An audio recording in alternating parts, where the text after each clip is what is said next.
શહેરમાં છેલ્લા 3 દિવસથી ચાલી રહેલા મુસળધાર વરસાદે હાહાકાર મચાવ્યો છે। શહેરના અનેક વિસ્તારોમાં પાણી ભરાવાની સમસ્યા સર્જાઈ છે, પરંતુ સળિયા હેમાદ ગામમાં ખારીપુર ખાડીના પૂરે તબાહી મચાવી છે। આ વિસ્તારમાં ખાડીના પાણીએ પૂર જેવી સ્થિતિ સર્જી છે, જેના કારણે ગામના મુખ્ય રસ્તાઓ પરથી 4 થી 5 ફૂટ અને નીચાણવાળા વિસ્તારોમાં 10 થી 12 ફૂટ સુધી પાણી ભરાયા છે। ગામનું ઐતિહાસિક મુખ્ય મંદિર પણ આ પૂરમાં ડૂબી ગયું છે, જેનાથી સ્થાનિકોમાં ભારે રોષ અને દુઃખ ફેલાયું છે। ખાડીની સંકુચિતતા પૂરનું મૂળ કારણ સ્થાનિક લોકોનું કહેવું છે કે ખારીપુર ખાડીની આસપાસના વિસ્તારોમાં બેકાબુ બાંધકામો અને ઔદ્યોગિક વિકાસના કારણે આ સમસ્યા દિવસે ને દિવસે વધુ ગંભીર બની રહી છે। ખાડીના કાંઠે મોટી ઇમારતો, ટેક્સટાઇલ માર્કેટો અને કંપનીઓનું નિર્માણ થયું છે, જેના લીધે ખાડીની પહોળાઈ ઘણી ઓછી થઈ ગઈ છે। આ સંકુચિત ખાડી હવે ભારે વરસાદ દરમિયાન પાણીનો નિકાલ કરવામાં અસમર્થ બની છે, જેના પરિણામે ખાડી ઓવરફ્લો થઈને આસપાસના ગામોમાં પાણી ઘૂસી જાય છે। સળિયા હેમાદના રહીશોએ કીર્તન પટેલે જણાવ્યું હતું કે આ સમસ્યા છેલ્લા 500 વર્ષથી વધુ સમયથી છે, પરંતુ હવે બાંધકામોના કારણે તે વધુ ગંભીર બની ગઈ છે। ખાડીને ડાયવર્ટ કરવામાં આવી હોવાથી પાણી ગામમાં જ ભરાઈ જાય છે। મંદિર ડૂબ્યું, આસ્થાને ઠેસ પહોંચી છે। ગામનું મુખ્ય મંદિર, જે સ્થાનિકોની આસ્થાનું કેન્દ્ર છે, આ વખતે પૂરના પાણીમાં સંપૂર્ણપણે ડૂબી ગયું છે। આ ઘટનાએ ગામવાસીઓમાં ભારે નારાજગી ફેલાવી છે। સ્થાનિકોની આસ્થાનું પ્રતીક એવું મંદિર ડૂબવું અને ગામમાં 10-12 ફૂટ પાણી ભરાવવું એ ગંભીર સમસ્યાનું સૂચક છે। સુરત મહાનગરપાલિકા દ્વારા તાત્કાલિક અને લાંબા ગાળાના ઉકેલો લાવવાની જરૂર છે, જેથી આવી ઘટનાઓનું પુનરાવર્તન ન થાય અને લોકોનું જનજીવન સામાન્ય થઈ શકે।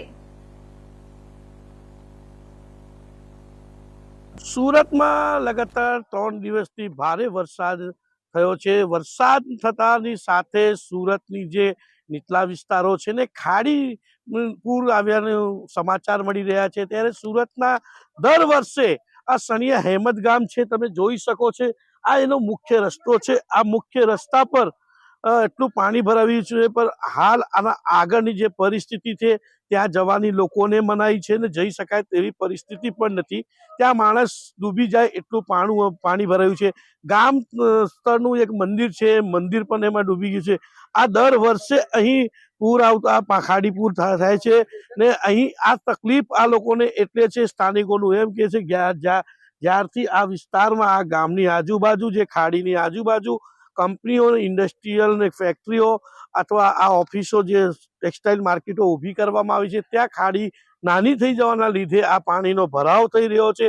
ત્યારથી લોકો હેરાન પરેશાન છે। અહીંયા સ્થાનિક છે, આપણા સાથે વાત કરી, શું છે, કેવી તકલીફો વેઠવી પડે છે? અહીંયા પાણી તો દર વર્ષે આવે છે, એટલું ફૂલ પાણી આવે છે। ગયા વર્ષે એટલું જ આવે પાણી। આ પાણી આવવાનું મુખ્ય કારણ શું છે? આ ખાડીનું પાણી છે, બહારનું ખાડીનું પાણી છે, ગોદામના હિસાબે ગોડાઉન બધા બની ગયા ને એના હિસાબે આ બધું પાણી ભરાવ થાય છે। ખાડી કિનારે જે ખાડી કિનારે ગોડાઉન બને છે એના હિસાબે આવી હાલાકી રહી છે વરસાદમાં। તો દર વર્ષે એસએમસી ના અધિકારીઓ કોઈ તમારી પાસે પહોંચે છે? કોઈ નથી પહોંચતા, કોઈ આવતા જ નથી, કોઈ નથી પહોંચતા એસએમસી ના અધિકારીઓ। પાણી આવે છે। તમે પોતાના કામ ધંધે કેવી રીતે જશો? આવી કેટલા દિવસની રહેશે? હવે તો અમને શું ખબર કેટલા દિવસ વરસાદ હશે ને આ પાણી હશે ત્યાં સુધી આ હાલાકી રહેવાની છે। પાણી હોય ત્યાં સુધી આ રીતનું જ રહેવાય ને, અને પાણી ઉતરે તો જ કામ ધંધે જવાય ને, કે પાણી તો એટલું રહેશે, આમાં પૂરતું વધતું જાય છે।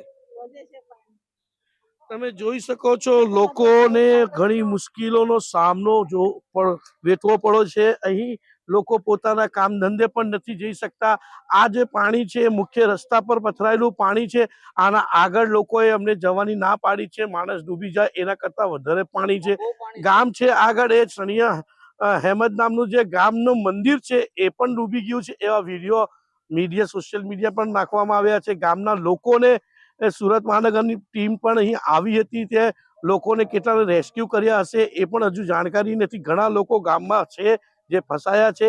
આ બધી જે સુરત મહાનગરપાલિકા આગળ જે કામગીરી કરશે ને, મીડિયા સમક્ષ જે રજૂઆત કરશે, અથવા ગામના દ્વારા જે કોન્ટેક્ટ થશે તે વ્યક્તિગત વિગત અમે તમને પુરાવર કરશું। કેમેરામેન રવિ વેંડે સાથે સુનિલ પ્રજાપતિ, ઇન્ડિયા ન્યૂઝ।